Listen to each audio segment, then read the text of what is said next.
wallahi akwai tsahi wanda shike doguwa yau in ka kire ta yanzu gobe ta amsa kuma me jiya ta yi ballantana yau tun tarihin duniya wace ƙasa ce ta taɓa samun ci gaba ta ɓangaren bokaye ko 'yan bori ko matsafa?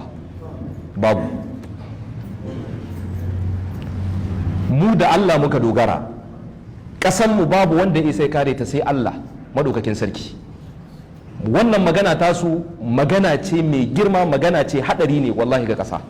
Allah yakan iya sabbabar da musifa ta samu mutanen ƙasa, musamman in aka yi shiru aka kyale. Abin da ya dame mu maganar da sun kai ba gana wasu da shugaban ƙasa ba, in saha in ma ya gana da su.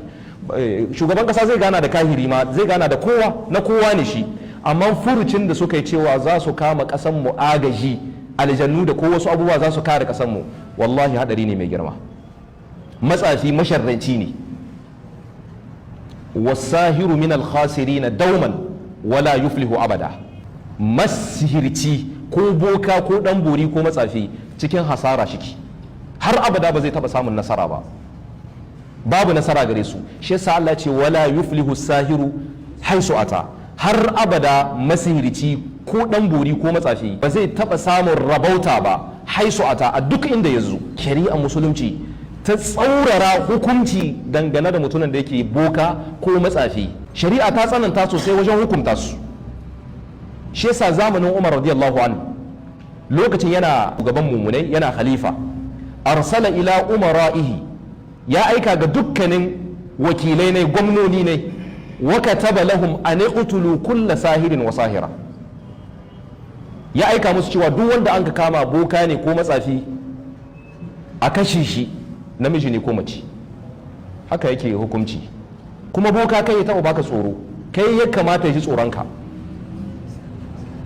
Shi yasa annabi Ibrahim alaihi salam gwagwarmayar da ya yi da bokaye da kuma masihirta cewa za su ba shi tsoro, yake cewa wala akhafu fa tushrikuna bihi illa an yasha a rabbi shay'a. Yace ba zan taɓa jin tsoron abin da kuke hada Allah da shi ba sai abin da Allah madaukakin sarki ya so da ni. Boka ko matsafi bai isa ya ma wani abu ba cikin rayuwarka ta duniya.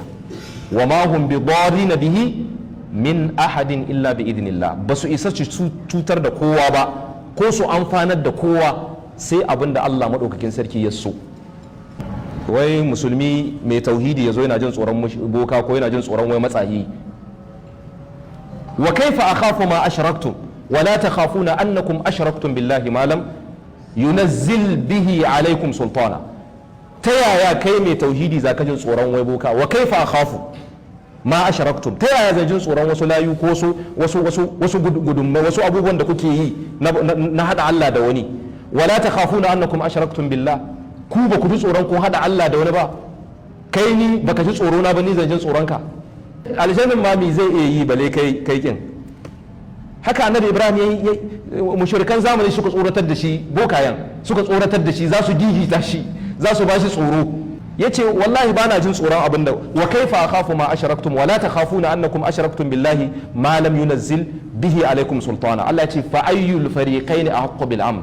Wannan magana da suke yi na da hadari, kuma muna faɗin ta ne ma'adiratan ila rabbikum, dan mu yanke hamzari wajen ubangiji, wala allahum yattaquna, ba mamaki shi tsoron Allah su daina. Ga Allah muka dogara, kuma shugabanninmu shugabanni ne waɗanda suna jin kira na malamai, shugabanni ne da suna amsa kiran malamai. Mu wannan magana mun barranta da ita. Allah muka dogara da shi, kuma tun farko malamai suke yin addu'o'i Allah ya kare ƙasanmu, shi hau da shugabanninmu kan abin da yake daidai.